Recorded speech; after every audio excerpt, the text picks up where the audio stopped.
Hello guys, today is day 2 and we will see today the basic operation on the data frame. So on day 1 we have created this data frame and see what the basic of the Pyspark, what is important, what Spark is in it, what Spark is and how we can create the data frame. So on day 1 we have created this data frame. On day 2 we will see some basic operation on this data frame. So if someone wants to see just the name and the salary from the data frame, so what we will do, we will, like SQL, we will just select the name and salary and we will do the so what will do, it will not store the result permanently. It will just create an instance so you can see on it. So just look into it. So we have name and salary here on this column. So if someone wants to like see how many person have the salary greater than 5,000, so they can just query here this how many uh, people have the salary greater than 5,000. So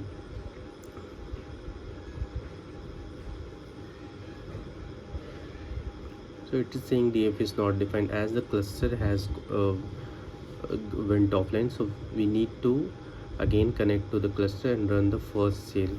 So it will store the df in something. So it will create again, it will create the data frame.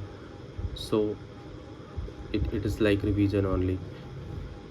It's creating a instance and then it will create the data frame.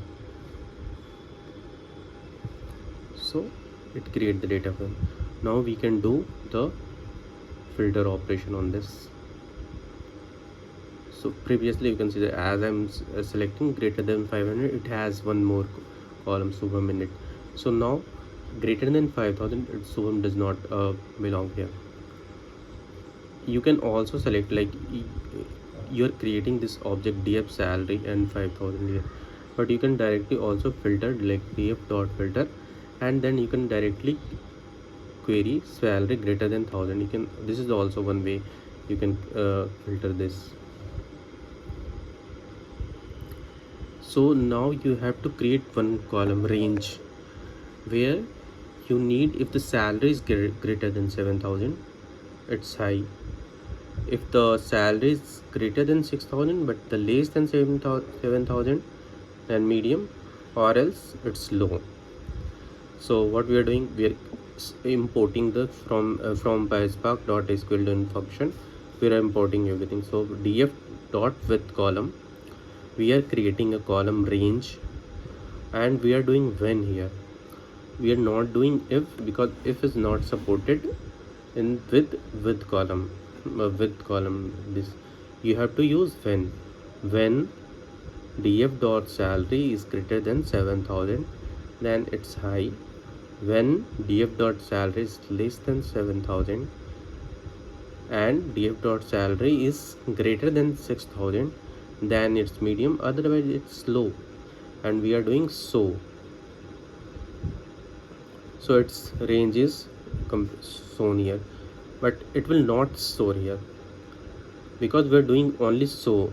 If we want to store permanently in the df, we need so should be in different, like we should do like that, df dot show. Now it will permanently store here.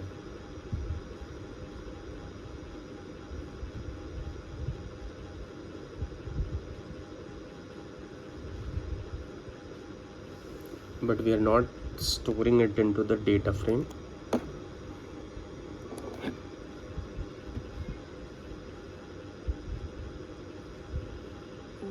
See, we are storing this with column in the data frame itself.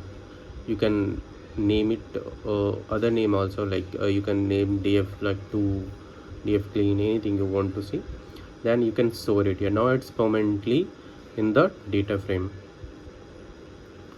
Then someone wants to see what will happen, how we can, like from department calculate total sales by category, or department.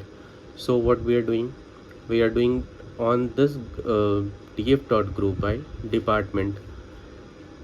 Group by is coming first, not the like second df dot sum like you're doing in this, not like that.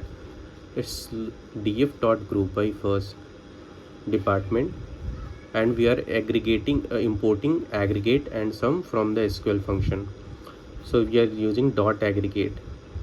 What we want to aggregate, we want to aggregate sum salary, sum of salary, and we are doing sum, and we are just saying electronics, book and clothing, it's by department, it's summing up the salary 23,000, 6,000 and 16,000.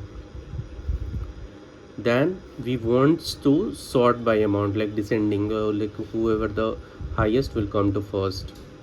So we are doing importing everything, and then df dot order by df salary, and we are doing the descending. What we want to order by, we want to order by salary and descending, and then we are doing df dot so. Then we are saying find the highest purchase. So from SQL dot importing aggregate, then we are aggregating from aggregate we are taking max of df dot salary, and we are doing so, and count customer in each department. Same like previously, we are doing group by department, aggregating, and we are doing count of ID because it's unique to the ID. So each electronics has three, electronics at three customer, book has one customer, clothing has two customer, like that. So like that you can do this basic operation on this data frame. Let me know if you have any doubt. Thank you.